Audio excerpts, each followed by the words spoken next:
Are you ready to talk some stick puck? Yeah. Yeah. Are you winning, son? Welcome. Welcome, everybody, to another edition of the Tougies Take podcast. We are back again, nearly the first time in 2 weeks. It's been a busy time, a busy summer for the boys here, to the point where, well, Endo Mills is not here. No, it's not available for today's show. But that's okay, because I think he knows the majority of this show is going to be me eulogizing the career of Patrice Bergeron, who, no, in fact, is not dead. He is just no longer playing a sport. But if you ask anybody in the New England area, man, it feels like we lost something today. And we're going to talk about that a lot, because I have thoughts. Imagine that. But Sin, I'm glad you're here to try and reel me in from the Great Depression I'm about to suffer. How are you? This is a Great Depression time, the second Great Depression. I'm doing pretty good. You know, things considered. Yeah. I'm just waiting for Carlson to be traded or something. We're going to talk about that towards the end of the show, because it still hasn't happened. I started a new franchise mode on Twitch to try and force the universe's hand into then trading Erik Karlsson so my franchise would be screwed up. Still hasn't happened. I don't think anything can make it happen. I think we could be threatened with anything. You know, I'll start my franchise mode soon, and then he'll be traded. So it's got to happen to one of us. I was going to say, the aliens could descend and say, trade Erik Karlsson or we destroy Earth. And Mike Greer and I don't think the Earth would make it. Mike Greer would be like, what's the return, though? Yeah. Got to get proper return for this. I'm not getting robbed on this trade. I don't think so. Oh, God. All right. So as we get things going, of course, want to mention right off the top, because, again, like I said, it's going to be a lot of Patrice Bergeron talk. This show, as always, is brought to you by our lovely friends at manscaped.com. You can use code Tougie, that's Tougie, for 20% off your order and free shipping. Again, manscaped.com. The peak, the pinnacle, the best, the Patrice Bergeron of men's grooming. Manscaped.com. It's actually two-way grooming. Women, you can use their products as well. They work very good.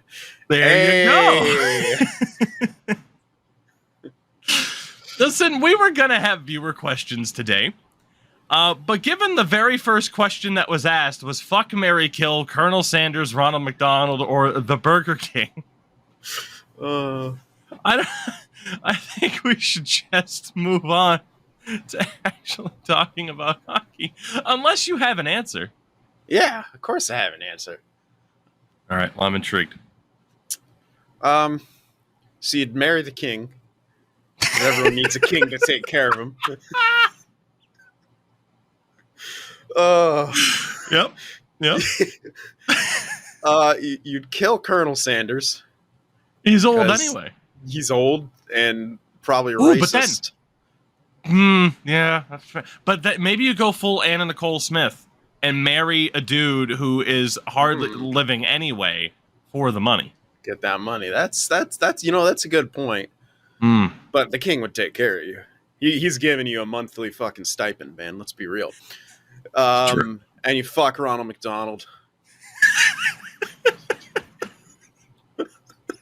Just because you gotta fuck someone in heavy makeup every now and then. Yeah, you gotta just sow some of your wild oats. You gotta have a regrettable experience, or else you're not really living. I miss this show. Wake up in the morning like, fuck, what was that clown made of? You have the same regret you do after you eat a McDonald's meal. God, what's more shameful, to eat the burger or fuck the mascot? Oh, man. We have fun here. We do. We kind of talked about that a little bit. It's like, so what is this show at this point, especially in the summer? What are we going to look like heading in the next? I don't know. I don't know what the show is anymore, and it's fine because we have fun here, except for a day like today, as we learn that Milan Lucic will somehow play a game more recently for the Boston Bruins than Patrice Bergeron. I think that's why he retired. He's like, I don't want that dude back. Fuck this. What do you mean I won't be the most handsome person on the team anymore? God damn it. So I'll say this, right? 38 years old. One hell of a career. Again, he's not dead. He just stopped playing a sport for a living. The departures and subsequent retirements of Tom Brady and Zdeno Chara helped prep me for this a little bit more. I think had those two not happened and this happened to lead it off, this would have been the real rough kind of moment as a Boston sports fan in terms of the idea of, era's coming to an end. We could leave this entire segment, like this could be 5 seconds. Future first ballot Hall of Famer. Bam, let's talk about something else. We could leave it at that, and I'd like to think that's not me just being a Bruins homer. He is, though, and this is where people could call me a Bruins homer, the greatest defensive forward in the history of the NHL. That is a fact, to me, at least. A 12-time finalist for the Selke, 6-time winner. Yeah. We've joked about it forever. The award should be named after him, and I think it will be.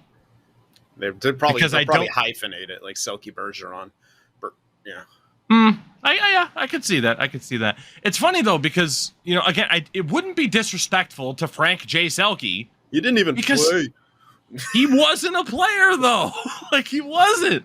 He was a Hall of Fame general manager. Like, dude, he was a 9-time Stanley Cup champion. I can see why you would want an award named after Frank Selke. But at the same time, it doesn't really fit. Like, you have Executive of the Year awards, GM of the Year awards. No disrespect to Jim Gregory, but, it's better suited. It would almost be like the... Oh, God, what would even be a comparison? The Tuukka Rask Forward of the Year goes to Ryan Getzlaf. Like, what the fuck? It just doesn't make sense. This sucks. That's what this is for me. Like, this sucks. There's going to be so much pushback over changing it, even though they should, just because hockey hates any form of change ever. Yeah. No, you're not wrong. I honestly don't think it'll happen, but I do think that it should. It'll happen after he dies, maybe. Like, as sad as that is, I'm sorry. But, like, I don't know. Yeah, hockey's shit in that way. It is. What's funny, though, is Go ahead. Oh, I was just going to say, while we're on the subject of, greatest defensive forward in the NHL history, I think there are some others who definitely deserve shouts. It's a hard thing to gauge. I would not disagree that he's the best defensive forward in the NHL. But there's some other who is really good. I think people forget how fucking good Rod Brind'Amour was as a defensive centerman. He was, like, absolutely incredible. Pavel Datsyuk. Everyone remembers his deeks. He was a ridiculous defensive center.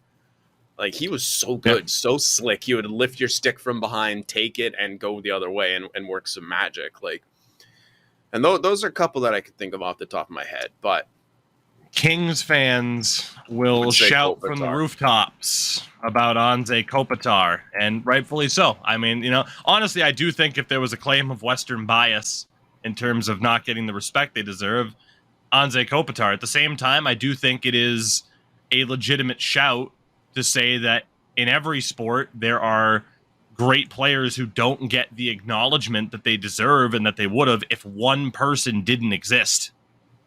Like, if it wasn't for Patrice Bergeron, Anze Kopitar, Mark Stone, players like this would have numerous Selkies, I would say. It's just, unfortunately for them, their careers lined up with Patrice Bergeron's. Bob Gainey as well. He is the guy that Bergeron kind of usurped. He was a 4-time winner of the Selke Trophy, 4 consecutive years, 78 to 81, and is also a Hockey Hall of Famer inducted in 1992 that most people look at in that conversation. There are obviously plenty of others, but just the fact that at least for me in this conversation, regardless of whether or not you think Bergeron is, he is in that class and in that conversation with the incredible talent that was also named, which says a whole hell of a lot. Even if you don't think he's the very best, he is in that conversation. In terms of his resume continued, I mean, obviously there will be a lot about the leadership. He won a Messier Leadership Award. I mean, he was a letterman for the Bruins since 2006, 2007, captain of the team for the last 3 seasons. And again, for a second round pick, it's funny because at the time, you know, I don't want to say it's like a direct comparison with like Tom Brady in a sense, because obviously 6th round pick versus 2nd round pick. But Bergeron was very quickly looked at as the guy that has to step into the shoes of Joe Thornton. Like immediately upon that Joe Thornton trade, it was a 2nd round center where it's like, well, what can this kid be? Reason for that is a lot of people forget 2005 World Juniors, he was the MVP for gold medal Canada. Not the last time he would win gold with Canada, 2010 and 2014 at the Olympics. It's just crazy how, you know, you can look back after that trade and it's like, okay, well, the Bruins have David Krejci, they have Phil Kessel, but I feel like for the most part, it was immediately the second Joe Thornton was traded, it's, hey, Bergeron's got to be the guy. And that is immense pressure to live up to when that Thornton trade was highly criticized right at the gates, as it should have been. It aged horribly, too. It was bad when it happened, and it aged worse. Yeah, it did. Because who was? I always forget the third guy, but I remember that it was Wayne Primo. Yep. Marco Sturm, who, to be fair, was a solid goal scorer type. He was good. Who the fuck was the other one? It wasn't Brad Tom Stewart. Pricing. Was it Brad Stewart? Brad Stewart, and within a year or 2 tops, he was in Detroit, if I'm not mistaken. Yeah. Like he was still a good defenseman at that time. Mm-hmm. But my goodness, what Thornton became for the Sharks was. Whew. Yeah, we're gonna talk about Joe in a second, actually, because I saw something on Twitter earlier regarding you, actually. Yeah. But you know, all the talk about like the leadership qualities as well of Patrice Bergeron, a former Clancy winner. The thing that stands out, a lot of clips shared today on Twitter, on Reddit, even of like the past season or two. You know, the clip circulating of him lining up on a face-off with Tage Thompson and asking Tage Thompson, like his wife was going through a health issue, and asking about that. The way that he handled the Bruins locker room after the Kyle Beach story broke, where it was his call to sit down and watch the full Kyle Beach interview and have the entire room talk about it. Just like the nickname of St. Patrice is out there for a reason. I mean, it's a gem of a player, but an even bigger gem of a person. He is one of 4 players in Bruins franchise history to score at least 1,000 points. He passed Phil Esposito, who had 1,012 earlier on this season, to hit the mark of 1,040 in his career, 1,040 points. Only trails Ray Bourque at an absurd 1,506. Jesus. And the Chief Johnny Busick at 1,339. Bergeron also only trails those 2 in games played as a Bruin. And it's those latter 3 and Bobby Orr that are on the Bruins Mount Rushmore. I mean, really, like as much as I'd love to throw Zdeno Chara on there, you know, I don't think you can get away with not putting Bobby Orr on a Mount Rushmore, but that just shows kind of the company that Patrice Bergeron has. Also 3rd all-time in scoring behind only Busick and Phil Esposito. Like, it's just, you look at the Bruins record books, he is up there in what you would expect him to be up there for. And one of the biggest conversations and talking points today about Bergeron has been 2011. 1 Stanley Cup. He scored the cup-clinching goal in Vancouver in Game 7, but it's bittersweet. And I saw you respond to somebody on Twitter, Sin, essentially saying, like, the prevailing thought from Bruins fans is thank God for 2011, but at the same time, haunted is the only way to describe this fan base over the past decade. Because of 2013, losing to a juggernaut Chicago team in 6 on your home ice, 17 seconds. They should have at least forced Game 7. They took their foot off the gas and Chicago killed them for it. Rightfully so. You can't take anything away from Chicago, but that's a thought where it's like, if that goes 7, could that have been cup number 2 for Bergeron, for Chara, etc.? Then 2019 happens. Game 7, home ice, St. Louis 4-1. If I'm not mistaken, that was the final score. I try to forget that 7th game, but they just completely laid an egg on home ice, and that was the thought, too, of like, okay, 2013 probably should have happened. 2019, was this the last chance? And then this season happens. Best regular season team of all time, and they lose in the opening round. And that's how Patrice Bergeron's career ends. And I said on this show, once that happens, you know, it's a shame if that is how his career ends. And now we know that, yeah, that is the case. With the team failing to live up to their potential yet again, I am still, and probably will forever be a little bit salty and hostile towards Jim Montgomery because he got it wrong at the worst possible time, playing an injured Linus Ullmark. I mean, shit, even Bergeron was hurt. You could argue whether or not he should have been in. There was another major injury, if I'm not mistaken, and I can't quite remember. But at the same time, they did win, and that was kind of your point. Is, you know, you got to see your favorite players of an era come and go, and they didn't even get the one. Yeah. Not to rub it in. No, you're exactly right. Like, that's all I ever wanted. I wanted that so bad. And the big chance was 2016. And that you just had the feeling like this is it. And it was. I mean, we had a kind of close chance in 2019 losing in the conference finals to the fucking headshot and Blues, but who knows? Hey, same. Yeah. Yeah. Same. I don't think we beat Boston, though, if we get to the Cup Finals that season, though. Who knows? But again, who knows? It's so hard to predict things. Matchups are weird in the sense there's so much rock, paper, scissors type things that go into different teams and how they play against other teams and things like that. But I remember we had so much issues with the Bruins every time we played them. But yeah, 2016 was the big chance, and it's fucking Crosby and the Penguins. Still prime fucking Crosby, prime Malkin, and an absurd Penguins team that was just so fast, and they played a different game. I just feel like they played such a different game than anyone else, and no one else could keep up and handle it. They not only had that speed and skill, but they had the drive and determination to actually win. Yeah.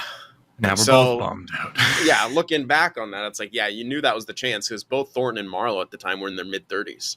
It's like, this is it, and yeah.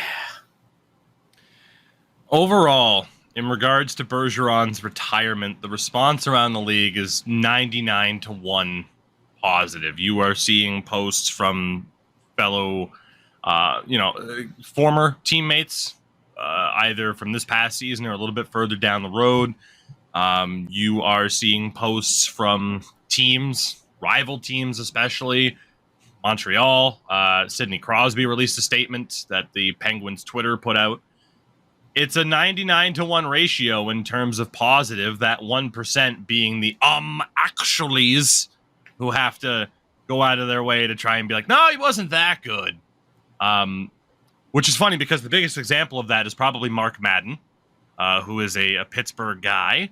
And the parallels of Patrice Bergeron and Sidney Crosby almost having their careers ended at a very young age are eerily similar. But, I get it. Someone retires and you can't let them have their roses. You got to be like, yeah, he was good. Our guy's better, though. That's just how some people are going to be, unfortunately. That would be like when Sidney Crosby retires. It's like, yeah, but Wayne Gretzky, though, he He wasn't quite Wayne Gretzky, though. It's like he was fucking Sidney Crosby. He didn't have to be Wayne Gretzky. And Patrice Bergeron didn't have to be Sidney Crosby. He's fucking Patrice Bergeron. But again, most of that's probably for clicks, engagement, and getting their name out there. So, hey, it's, succeeded in that regard. And the real funny thing to me, though, is that if he didn't retire, he was a UFA. If he left the Bruins this offseason and signed with any of the other 31 teams, all 31 fan bases would have been jacked. Oh, absolutely. Because he did not leave as a shell of his former self. He still left as a very, very useful player, a very strong player. Yeah. So I just find that funny in a sense. And again, that's also the bittersweet nature of it, because you're happy for the guy to leave the game on his terms. He's got a family, and he gets to walk away from the game rather than being kicked out of it, which, some players don't go down that path, and it gets kind of sad to watch them just turn into shells of their former selves. It really, it's just one of those things where, like I said, bittersweet's the perfect word, but in terms of what he meant to that Bruins franchise, he such just a huge part of that organization, and going forward, I'm sure he still will be too. There are at least 2 jersey retirement ceremonies in the next 5 years at TD Garden. It'll be for Zdeno Chara and Patrice Bergeron, and if it was up to me, you'd add Tuukka Rask as a guarantee to that, among others. I mean, Jesus, Brad Marchand's still an active player. I wouldn't be surprised if he got his number retired in the next 10 years or so once his career's done. That said, I can wax poetic about Patrice Bergeron all day. My favorite player of all time by the end of it. I had, whenever people would ask me that on Twitch, it's like, oh, who's your favorite player at this point? Growing up, it was Ray Bourque, because my dad, kneeled at the altar of Ray Bourque. Yeah. But, for me, it's like, okay, as I grow up, who is that player in my formative years? And, from a Bruins perspective, it was Joe Thornton. And then Joe Thornton gets traded when I'm 11 years old. And it's like, well, now who's the guy? Yep. And that's where Bergeron steps in. And then, of course, they bring in guys like Chara and Mark Savard and such. But yeah, like I said, the Brady Chara departures and retirements help a lot. I am so fucking thankful I don't have to see him wear another team's uniform, though. Holy hell. The fact that he stayed a lifelong Bruin. The only way it wouldn't have hurt is if he went to the Habs. But at the same time, he wasn't a Habs fan. He was a Nordiques fan. So it wouldn't have even been like, he's going home. It's not like he was going to go to his childhood team. It's not like he had Montreal bed sheets. But the nature of this news, on the flip side of the coin, you have what this means now for the Bruins. Fuck. It's the first word that comes to mind, because I can't be overly optimistic right now for what it means, because that is someone's skates who, how the hell do you fill them?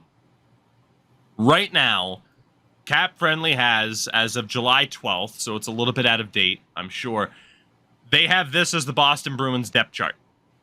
Top line, Brad Marchand, David Pastrnak, Pavel Zacha as the center, who did have a very good season for the Bruins last year, 57 points.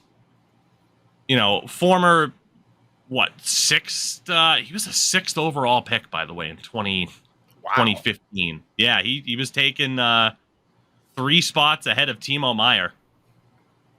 And Mikko Rantanen was 10th. Yeah, I know that. I remember that. Yeah.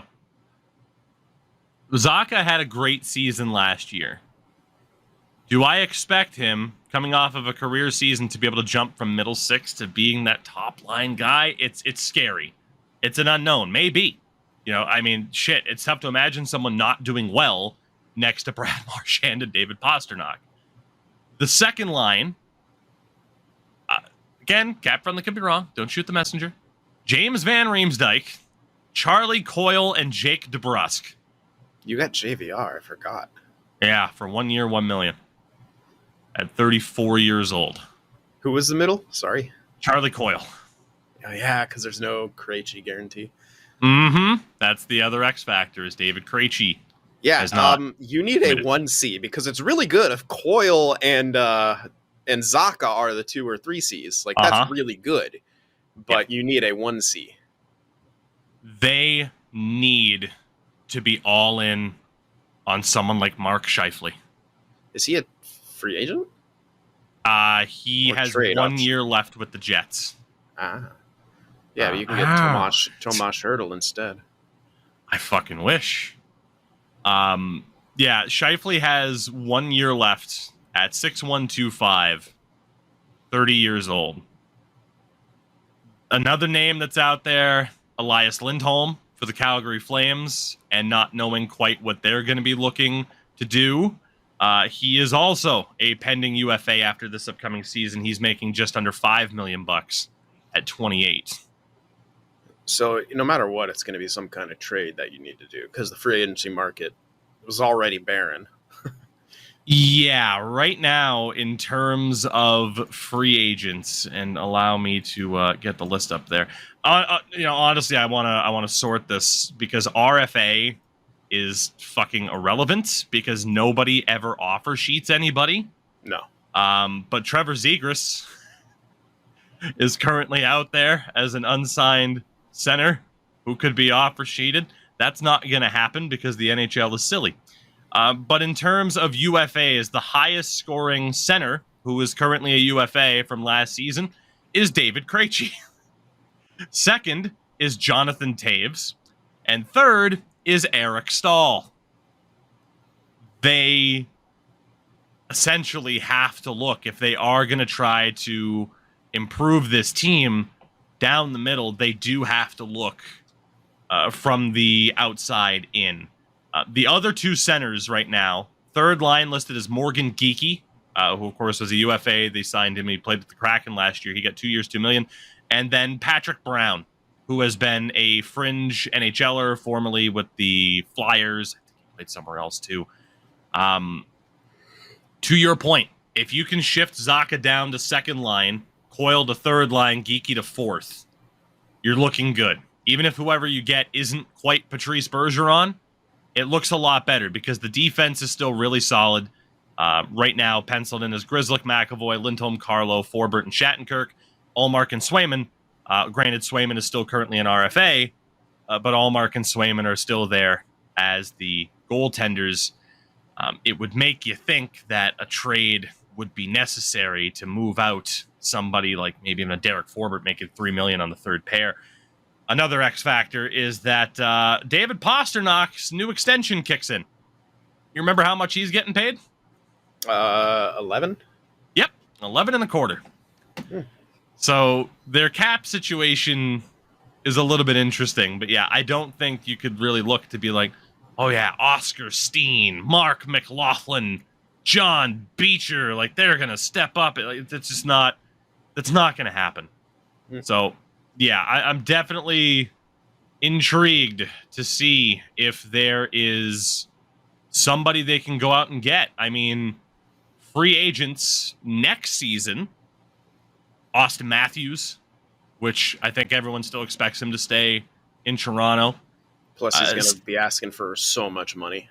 Yeah, I don't think you could afford Matthews and Pasta at the same time. I don't think you could. You can't.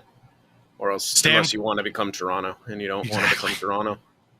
Steven Stamkos, but he is currently 34, so he'll be 35 when he hits the open market. If he hits the open market, that's not the solution. And then there's Mark Scheifele. Sebastian Aho, his deal will be up at the end of next season. He'll be a UFA. And then Elias Lindholm. I mean, you're kind of looking at the only real solutions coming down the pipeline, unless you want to, I mean, again, like Matt Duchene or Matt Duchene's 33. It really is like, okay, either you're fully confident in the guys that you have, or it is going to be a trade for someone like Mark Scheifele or Elias Lindholm to try and bolster up that center depth. It's a really, really weird spot for them to be in moving forward, especially like you said too, like David Krejci's not there. It's a little bit scary. And the last kind of thing to note is who's the next captain? And a lot of people have speculated about that. Obviously, Brad Marchand's name has been thrown out there. I hate to say it. Brad Marchand's 35 years old. He would be another. Exactly. He's another short-term option. There's David Pastrnak at 27, but he doesn't strike me as a captain guy. I don't know why. Right. It kind of, yeah. I mean, how often is it that Patrick Kane was never the captain in Chicago? Especially because Pastrnak, I didn't really like his playoff effort. At times, like he used to get a little fucking. He would start getting all pissy when his shots weren't going in and stuff like that. And that's not to say like I don't know. Body language is a thing. It is. Yeah, like there's something about him that struck me as just not a captain. Like when I think about him, like he's just not a captain. Same way that Patrick Kane is just not a fucking captain, obviously.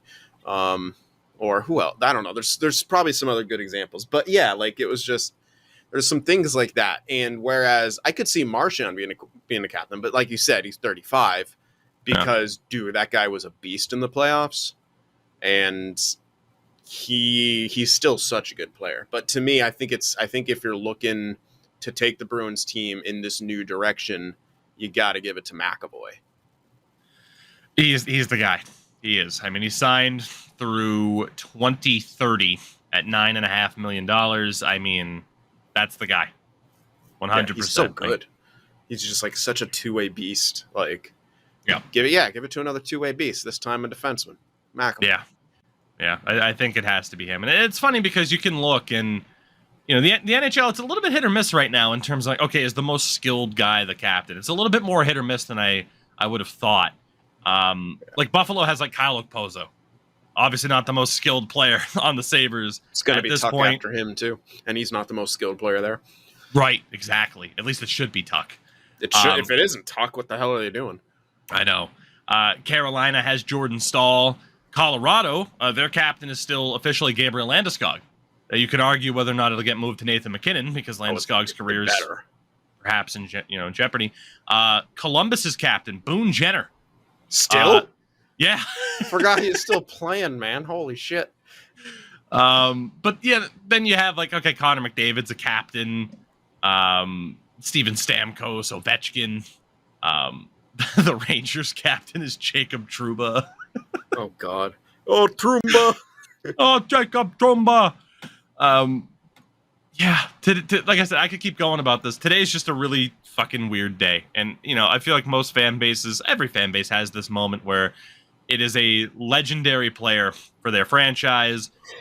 And sometimes not. There's the crossover as to whether or not they're also going to be viewed as a legendary player in the NHL. And again, for me, Patrice Bergeron is a Hall of Famer. There's no frustration towards him about not coming back for one more season. I mentioned the idea, dude, his career could have been ended so much sooner. And it is that kind of idea of like I said, of the Crosbys, the Bergerons, these guys that had major injury scares, and it's more of a thankfulness to know that they were able to bounce back and still kind of hit those peaks respectively. And I actually wonder how much his past injuries went into his decision here, because like you said, he can clearly play and still play at a high level. Like at worst, he's a 2C. Like that's how good he still is, in my opinion. And I think maybe some of his injury passed, and he just wants to have the best quality of life going forward. He just seems to be such a really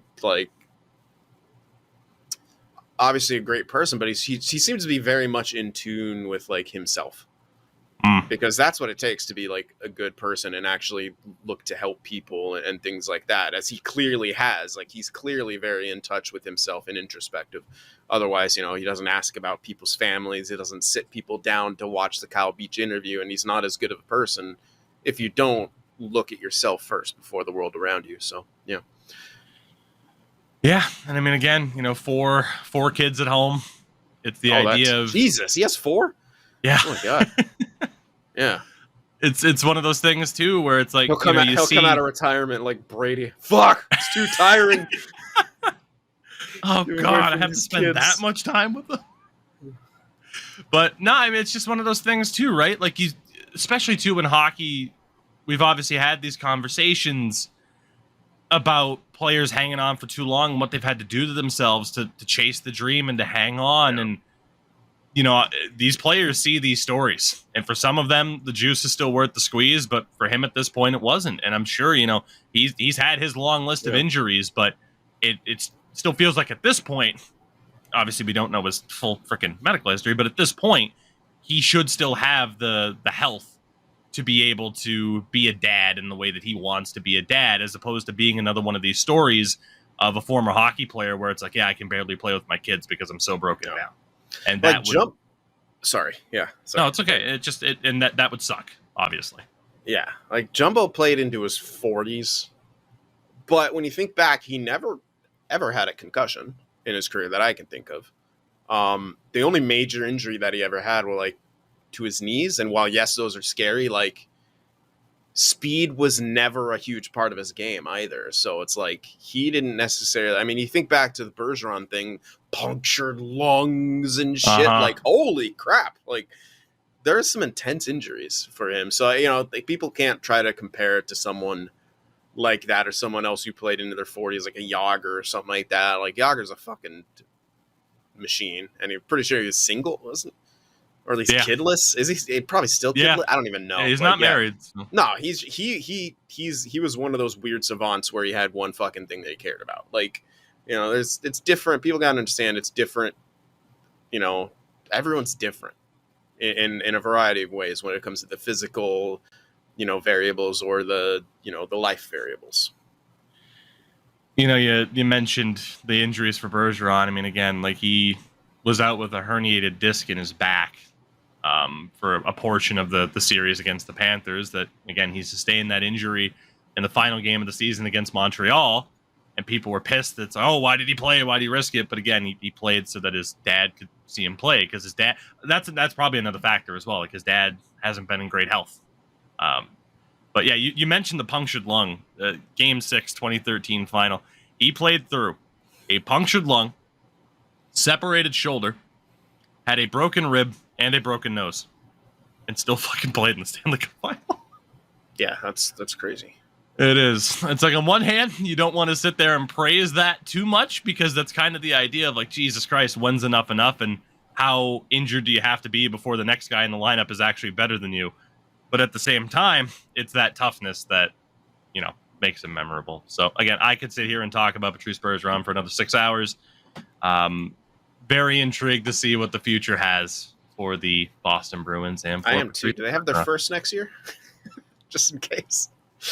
Do they even have their own first next year? That's think they do. I know they didn't have it this season. Right? Oh God, they don't have their first next year. Yeah, well, you need to do something. That's right. Because if you miss the playoffs, that's going to hurt. Fuck, Detroit has it because of the Tyler Bertuzzi trade. Oof. And then there's something in regards to that as well, where I think there's another condition on it. It could end up with Detroit or Boston or someone else or some shit like that. But yeah, that could make a Scheifele trade a little bit more difficult when this year, 2024, they don't have a pick until the 4th round. Yep, that's tough. It's been a good era, everybody. I'm going to remain somewhat optimistic. I can interest you in a Logan Couture. And all it'll cost you is Swayman and that center prospect kid you got. Honestly, I'd almost be down for it. Just fucking go for it one more time. Why the hell not? I'm here for it. Go until the wheels fall off. And I want to see Couture on a good team again before he's too old. Well, he should have been on a good team in the first place, but the Bruins took Zach goddamn Hamill instead. Hey, there you go. He was on a great team until the last couple of years. How dare you? For those playing Tougies Take Podcast Bingo at home, we have mentioned the 2007 draft. I will not mention the one from a few years later, though. I won't. I'll reference it, but I won't mention it. Have we talked about Kyle Connor recently? Speaking of Mark Scheifele. God. You know what's bad when I'm having to be like, yeah, he might be a locker room cancer, but come on down, Mark Scheifele, or God damn it, it's gonna be a bad season. Oof. So with that, couple of quick things, and then there were some other ones that I kind of left off that we could talk about or not. Like Bruins wise, for example, like, you know, in the past almost 2 weeks since our last show, it was also like, hey, yeah, they're not attached to Mitch Miller anymore. But apparently but they're paying him to stay home. Yeah, that was decided in a February settlement that he wasn't with the team anymore. So, I mean, what more can I say about that? Like, it was, I think people know our thoughts and my thoughts, especially as a Bruins fan, in regards to that bullshit that Don Sweeney pulled. There was, at the end of the last show, we talked about the kind of breaking news about Alex Galchenyuk. And I mentioned at the end of that show, like, can we please reserve judgment here? And indeed, subsequently, he released a statement. He has entered the player assistance program. He apologized to the officers involved in the incident. And I said this on Twitter, and someone's just like, oh, just because you said wait, and no, it doesn't excuse his actions. No, it doesn't. And I don't think we ever said that. You're still responsible for your actions. But at the same time, I kind of said it at the time, nobody is in a proper mental state if they're threatening to end someone's bloodline. No. You use the term, I'm going to end your bloodline, you are not mentally well.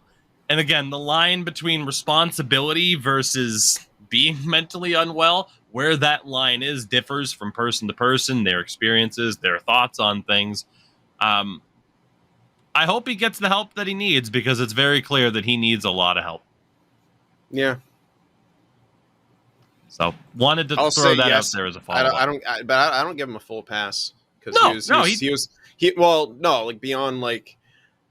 I just want to throw this out there, and I know you were never implying at any point, but yes, he's getting the help he needs. Clearly, he does have mental issues. The racism was not a mental issue, though. That is racism. Yep, no, I agree. Yeah. So let's not confuse what we mean about him getting mental help, because racism is not a mental fucking illness. I completely agree with that. Definitely far from excusing that. It is just the idea, though, of, again, that line between, like, again, I'm not saying he's a good person. I don't believe that he is. But you can't not look at this incident and say, boy, you hope that person gets some help. Because right now, where he is as a person, he is a piece of trash. Yeah. But it's clear that he can be better. And hopefully this is the start of him being better in more ways than one. Let's hope so. Is how I phrase things. I also feel like he never had a chance because his fucking dad. That's the whole conversation. A lot of people have kind of mentioned, like, he's got a Paul Marner in his life. So there's that. Wanted to mention a couple of things. The Calgary Flames announced that they are retiring Mika Kiprusoff's number 34. This came out of nowhere, season. By the way. I was so shocked. I'm like, okay, why now? Just in time for the anniversary of parallax scrolling and whether or not the puck was actually in the net. I can't disagree with it. I mean, Mika Kiprusoff, when I think of Calgary Flames goaltenders, that's the guy. I mean, at least from my era, if you go before then, you would probably be talking about someone like Mike Vernon. Be a Shark to me. Sharks legend, Mika Kiprusoff. Getting Nabokov's backup. Yeah. But won the Vezina. What the hell happened to Sharks goaltending, dude? In the span of like 5 years, we had Mika Kiprusoff, Yevgeny Nabokov, a good Vesa Toskala. And now we have nothing. We've gone on to Niemi Martin Jones. Yeah, so it's funny because shout out to Hockey Reference. They have a list of Sharks goalies. Anyone who's ever played a game for the Sharks, even if it's as little as one, as Jason Mazzotti played just one game in 1998. That's why. To your point, in the 90s, they got a solid amount of games out of Latvian legend Arturs Urbe. And then you transition to Mike Vernon towards the end of his career, but he was still solid. Mm-hmm. Steve Shields played a lot of games. He was solid too. And then, Kiprusoff played 47 games for the Sharks. It? Oh, my God. That's the Toskala. And then of getting the Bakoffs there. And then you had guys like Antero Niittymaki, Thomas Greiss, Antti Niemi was there for a long time. Alex so it really Stalock. kind of did go from like Vernon and Shields to Nabokov to Niemi, then Martin Jones, and now since it's been all over the place. Nabby was the peak, and then came the descent. Niemi wasn't horrible. Like, he wasn't horrible. When Martin Jones started to be shit, I was like, oh my God, I miss Niemi. Like, that's how that was. So it's funny because Niemi, 296 games played for the Sharks, 917 save percentage. Yeah. As a Shark, he was very good. Yeah, he was just extremely inconsistent and flopped out of his fucking net all the time. Gave me anxiety. Anyway, Mika Kiprusoff. Yeah. Another Finn. Let's go. Another fantastic Finn. 5th round pick of the Sharks in 95. But no, I mean, again, for me, when I think of Calgary Flames goaltenders, it's Kipper. And I mean, he had some fucking phenomenal years, man. 03-04 for the Flames, 38 games, had a 933 save percentage.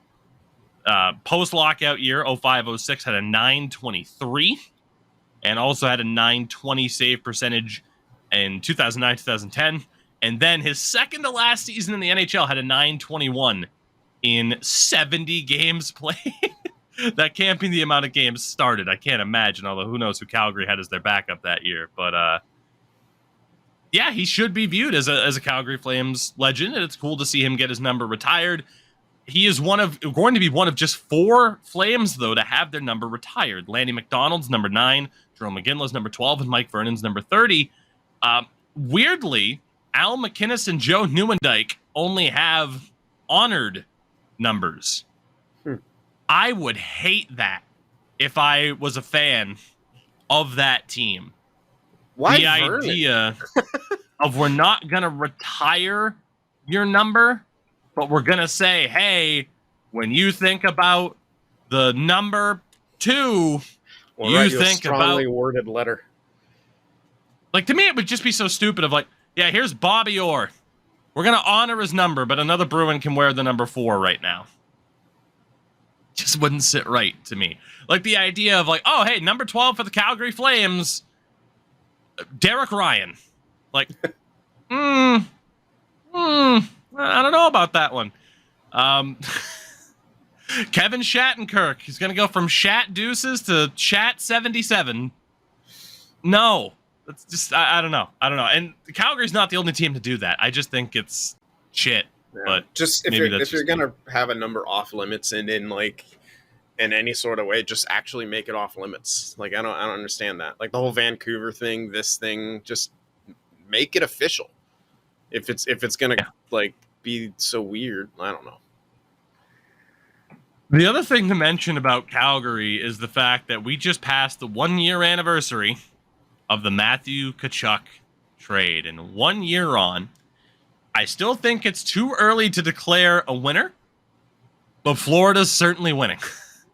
Having gotten Matthew Tkachuk, going to the Stanley Cup final. Sure. But I don't think it's an impossible scenario for Calgary to still spin this into something positive. And I honestly don't even think they lost simply because Tkachuk wasn't going to play there. Like, I think people are forgetting the fact that Tkachuk was literally demanding his way out of Canada. Yeah. Much less just off that team. Like, yeah, I mean, he was going to be an RFA this offseason. Had they actually, no, it was last year. Yeah, because it was the first year. Yeah, he was an RFA and was just outright refusing to play. Yeah. So like they got a fucking great return for him. Like like in situations like this, I think it's hard to declare a winner or loser because in a way they're always going to kind of lose because you lose Tkachuk. Like they got that pretty fucking good return. It didn't go the way that they thought it would that first year. Huberdeau is still a really good player, and so is Weegar.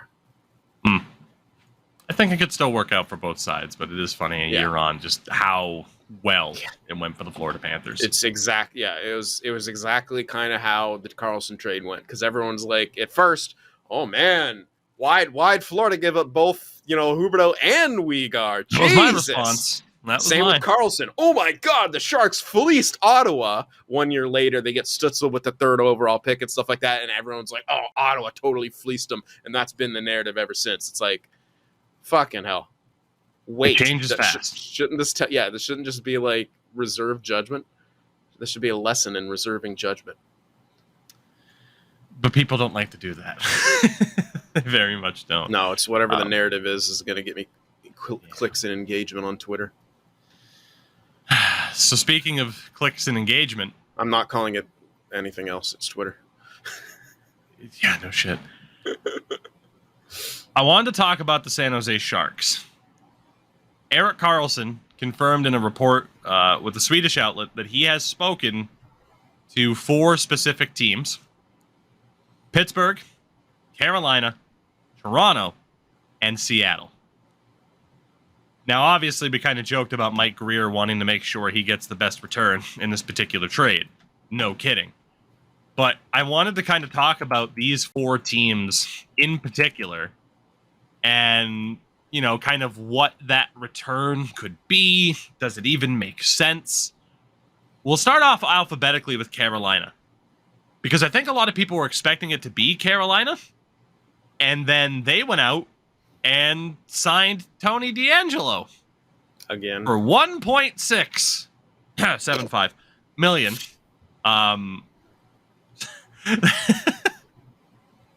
Tony DeAngelo is the dumb version of Sidney Crosby. Sidney Crosby like, yeah, I want 8.7 because 87, and Tony DeAngelo is like, January 6th, brother, 1.6 million, let's go. Oh god. It just puts Carolina into a really weird spot, though. They have less than $1 million in cap space right now. As far as I'm aware, they don't have an obvious LTIR candidate, and it would certainly require the Sharks to take on, at least 2 roster players from Carolina to make up the difference in salary, and you would think the obvious would be like Brady Shea making $5.25.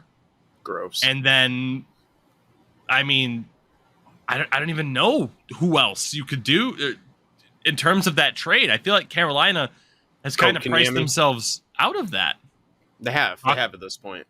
Yeah, Kotkaniemi, that's fair. He's making a shitload. But to that point, if it were to be like, okay, you got to take on Shea and Kotkaniemi to make this deal make sense cap-wise, how many firsts are Carolina giving up to make up that difference? If we're going to bail you out cap-wise like this, how many prospects are you having to give up to then make that worth it to the Sharks if those 2 near cap whales at this point are kind of the focal point of the trade because you went out and signed Dmitry Orlov to almost $7.8 million? I don't see how Carolina is possibly in this unless they totally leverage the farm of draft capital and whatever notable prospects they have left. And I don't think they have that A-grade prospect. Like, they have guys like Ryan Suzuki, Noel Gunler, Jamison Reese for forwards.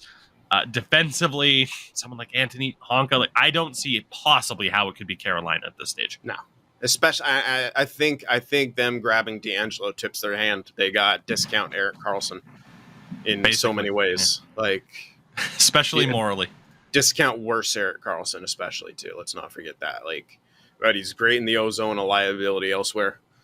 So I think they're out. I don't think there's any possible way Carolina's a landing spot for him. The Pittsburgh Penguins, who are currently over the cap by about $2.3 million. They have all of their first and thirds through the next 3 years, with the exception of this upcoming year's 3rd round pick. Again, you'd be looking at having to move certain contracts to make it happen. They do have some high value deals. They just signed Ryan Graves to 4.5, but Marcus Pettersson makes 4. Jeff Petrie makes 6.25. They just picked up Riley Smith, but Mikael Granlund makes $5 million. Brian Rust makes a little bit over $5 million and is signed for 5 years. Again, very similar situation to Carolina, where it's you got to take on these contracts back. So to make up for that, here's the prospects and the picks. And in terms of the prospects for the Penguins, I mean, I don't think you can consider like P.O. Joseph at 24 or Ty Smith prospects anymore at 23. This dude, his name starts with a P. He's pretty good. Sam Poulin? No. I mean, he's 22. Who else do they have? Like Lucas Svechkovsky's out there as a somewhat familiar name. I mean, again, as you would expect, were you thinking of Valerie Puistinen because he's a Finn? No. I'm looking up the name now, but yeah, it's like they have some prospects and picks, but there's not that here's the guy. Like it would be another New Jersey trade where you don't get the guy as the prospect, but you get a group of prospects and picks, and again, the roster players to take up a few spots. I would see Pittsburgh being more likely to do this than Carolina at this stage, even though they do have very valuable in terms of cap hits. I want at least 2 of their firsts unprotected, and then we'll take back some fucking cap years. And then there's that one prospect I want him to throw in, and I cannot fucking find his name for the life of me. And I just saw it on Twitter the other day. I will allow you to keep looking. Because it's not coming to me, so I don't care anymore. Fair enough. Yeah. That's what I want, especially if they fail, because I want the lottery pick if that happens. That's fair. I want the stonks. Give them the stonks, and let's see if the Sharks can find more steals in the draft as they have for so many years. The Seattle Kraken, who shockingly have less than $1 million worth of cap space right now. Again, that can easily change based on call-ups or send-downs. But for the Kraken, I mean, again, that little cap space, you would have to think like, cool, here's Alex Wenberg and Justin Schultz. So you have to make up the value in terms of picks, which they do have all of their picks. And that would be a first-round pick and Shane Wright. Come on down. You're now a Shark. I don't trade with Seattle unless Shane Wright's coming back. I don't blame you. I don't think that'll happen in a million years, but I don't blame you. I don't give a fuck, dude. You're getting Norris winning Erik Karlsson, and we're going to retain salary on him. I don't see how Seattle's a fit. I don't. I feel like that's kind of their Vegas moment. I don't care if they're not a fit. Give me your shit. I know. You could argue Karlsson wasn't a fit with the Sharks, man. We already have Burns. We did it anyway. Fair. I just don't see how... It just feels like it'd be very Vegas. Like, oh, here's a big name that's available. Well, let's inquire. Because, I mean, yeah, they do have prospects to give up, but like you said, they do have that A-tier prospect and former 4th overall pick, Shane Wright. But I don't know, like optics. I don't know if those are the optics that you want to give of, well, we made the playoffs once, so we're going to trade Shane Wright. This is the new way. Karlsson. Hey, but Vegas did it, and it worked. It's a copycat league, man. Vegas literally did. All right, they didn't have a Shane Wright type, but they did have a Suzuki, and he's really fucking good. Captain of the Habs, Nick Suzuki. Yeah. I do think Seattle's more likely than Carolina. I still, in terms of the 3 teams we've talked about so far, I still can't help but think out of those 4, it would be Pittsburgh. Because like you said, Kyle Dubas, newly in there. Like Kyle Dubas, if you go to Pittsburgh and win a cup, Kobe Bryant, Kyle Dubas. If you win a Stanley Cup in Pittsburgh before Crosby, Malkin, Letang retire, and Toronto still doesn't win anything, you're a legend. You're a fucking legend. Like, you will have a statue, a 500-foot tall statue built in Toronto of you pissing upon the city. If you pull that off, like, it's just a fact. Just fucking glasses on. Sitting there with that shit-eating grin on his face, just pissing. Make it a fountain. Like what LA should have done with the Dustin Brown thing of him squirting the water out the wrong way. The wrong way. God. Like, dude, how do you miss an opportunity like that? I can't think of that without the meme caption of "I can count to potato." I know. Yeah. Such an old meme too, but it's a classic. The fourth team was Toronto, who currently sit $12.3 million above the cap, technically $6.7 million over because of LTIR candidates, which would be Jake Muzzin going back to LTIR. I can get down with them, but how? Yeah, that's their first thing. How? You have to trade us a big ass contract. Now's the time we get Tavares. Yeah. If again, they have to somehow free up cap space for us to take it on. Maybe we could weaponize the cap space we have in LTIR some people. But if we're doing that, you better make it worth our time, especially if we're retaining. So starts with Matthew Nyes. Right. And I mean, Leafs fans don't give up any. That's the thing about like Leafs and the Leafs fans. Like they want a player for nothing, but scraps because they don't want to give up these amazing young prospects. But it's if you seriously want Erik Karlsson, it's costing you Matthew Nyes. Like you have nothing else. I will say, in defense of Leafs fans, yes, there are some dumb ones out there like that. Every fan base has one, but the Leafs fan base is so large that just by the pure numbers of it, you have more idiots in your fan base that do propose trades like that of, we'll give you Joseph Wall for Shesterkin. Think about Shesterkin. He's Russian, and Russian goalies fall. And it's like, but here's my blog. In terms of the cap, they have to get rid of Matt Murray, but they would still have $2 million in overage. So then you're looking at, why the fuck did you sign John Klingberg to almost $4.2 million? The second I look at that, bam, there's no way you're getting Erik Karlsson. Yeah, there isn't. There's no way. That's the disqualifier right there. Just like D'Angelo is for Carolina. Yeah, essentially. And it's it's one of those that things. Player and trade for an Erik Karlsson. It's like based on who you've brought in, it's like, okay, cool, Matt Murray and William Nylander or TJ Brody.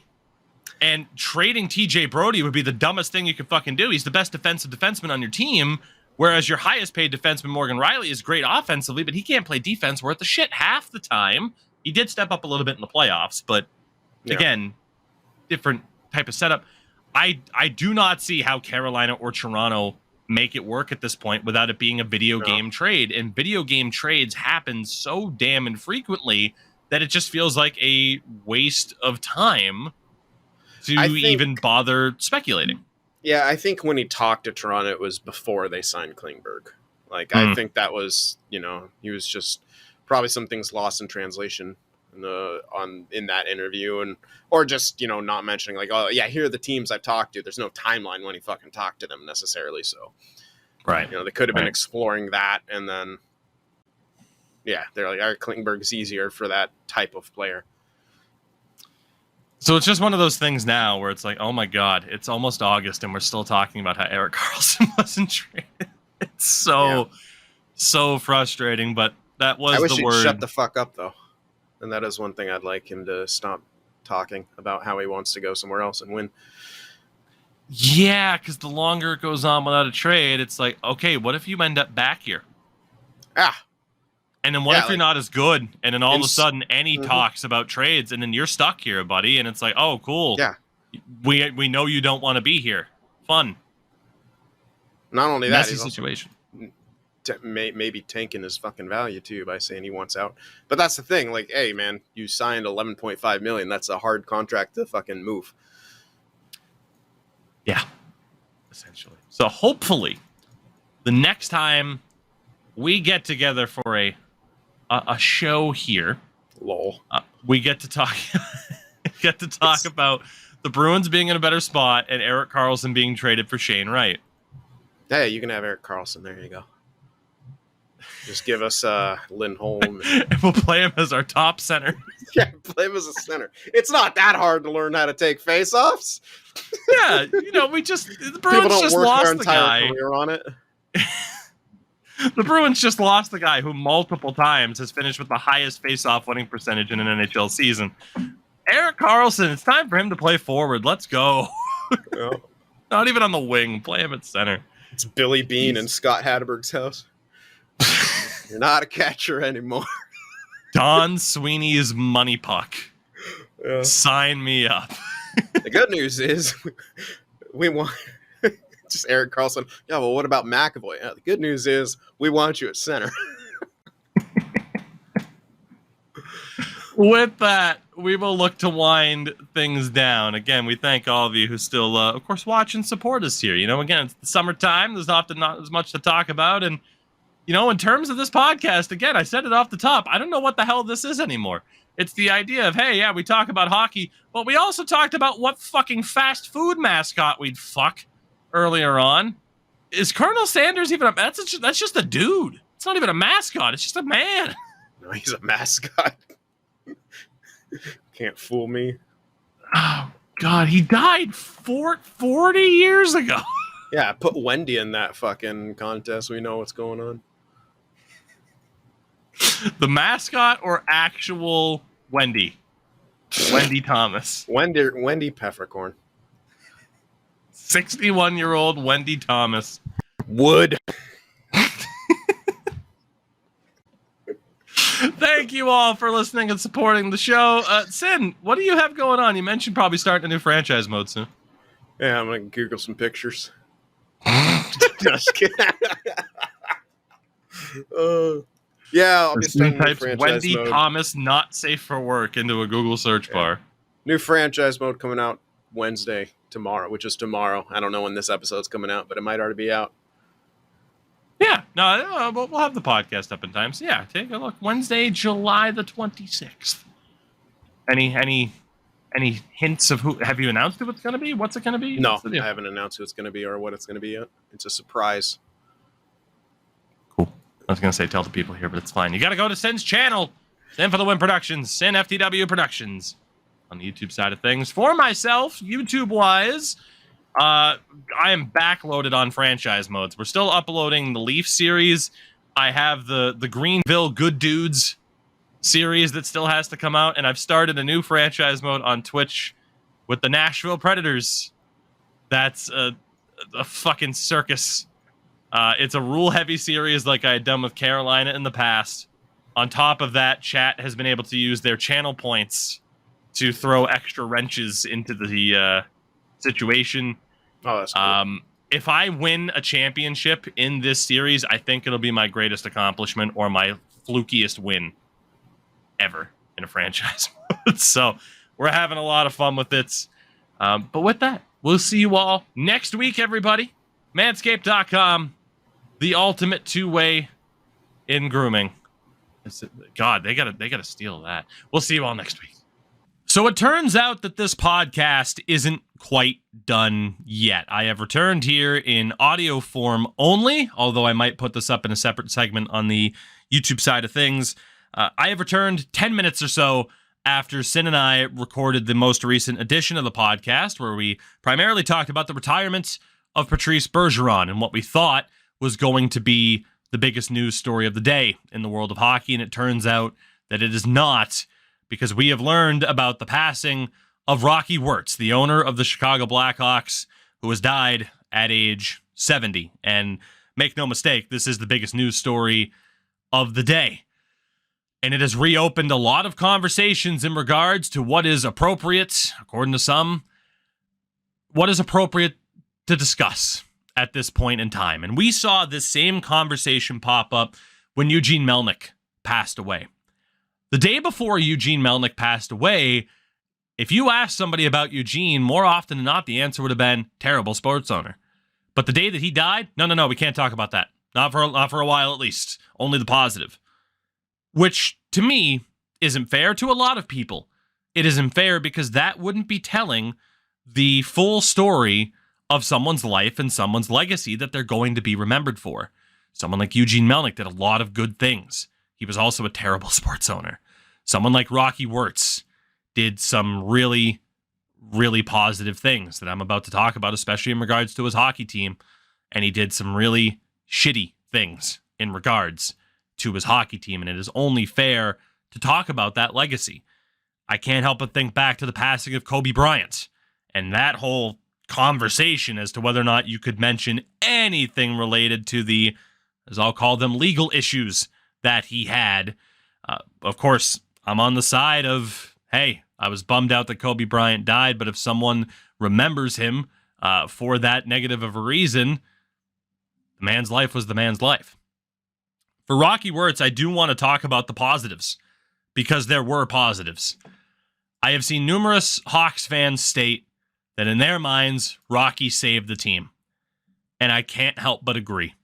He took over for the club in 2007 upon the passing of his father, Bill Wirtz, and nearly immediately brought them to the 21st century, brought them back to the prestige of an original six team, brought them back to championship glory. 3 Stanley Cups in his tenure as the owner of this club. None of that can be argued or can be disputed. He was exactly what that franchise needed. And, in talking about his father, Bill Wirtz, to explain just how rough of a spot the Hawks were in, his dad still had the opinion that games should not be televised unless they were national broadcasts.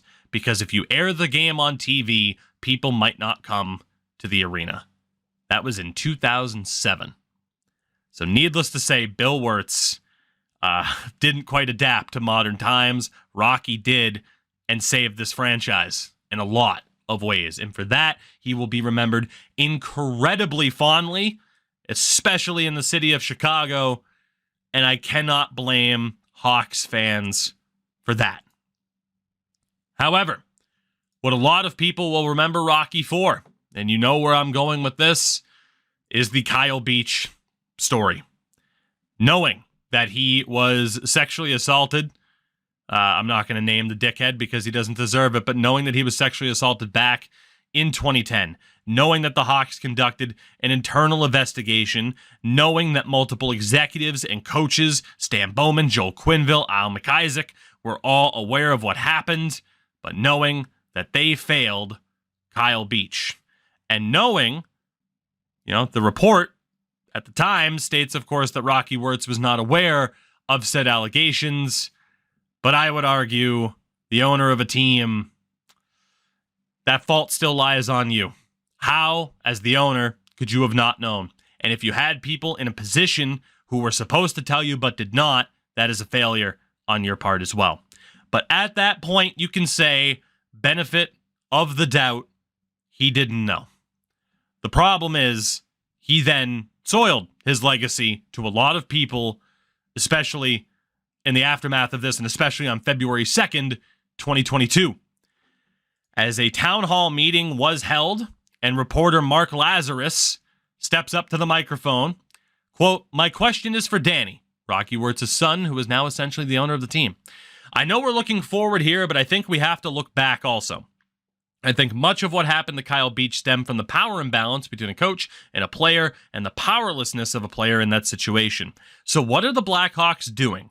What have the Blackhawks done? And what will the Blackhawks do to empower a player in a similar situation to make sure that doesn't happen again?" Rocky Wirtz interjects, "I'm going to answer the question, not Danny. I think the report speaks for itself. The people that were involved are no longer here. We're not looking back at 2010. We're looking forward, and we're not going to talk about 2010. Mark Lazarus, I'm not talking about 2010. Rocky Wirtz, I know, I'm not either. We're not going to talk about what happened. We're moving forward. That's my answer. Now, what's your next question?" Danny Wirtz then tries to interject. "I can pick that up too. What are we doing to what we are doing today, I think." And then Rocky shuts his son down like a small child. "No, that's none of your business. That's none of your business. What we're going to do today is our business. I don't think it's any of your business." Mark Lazarus, "How is that not my business?" Rocky, "Because I don't think it's any of your business. You don't work for the company. If someone in the company asks that question, we'll answer it. And I think you should get on to the next subject. We're not going to talk about Kyle Beach. We're not going to talk about anything that happened. Now we're moving on. What more do I have to say? You want to keep asking the same question, ask the next question. And Mark Lazarus says, "You said enough right there." And he did. Rocky Wirtz had a tremendous opportunity at that town hall meeting to prove that he cared, that the organization cared, that proper care was being taken to make sure that proper amends were made to the extent that they could be, and that something like this could never happen again, especially in the Blackhawks organization. And he didn't do it. He flat out didn't. And that is such a major, major part of his legacy, and it's sad.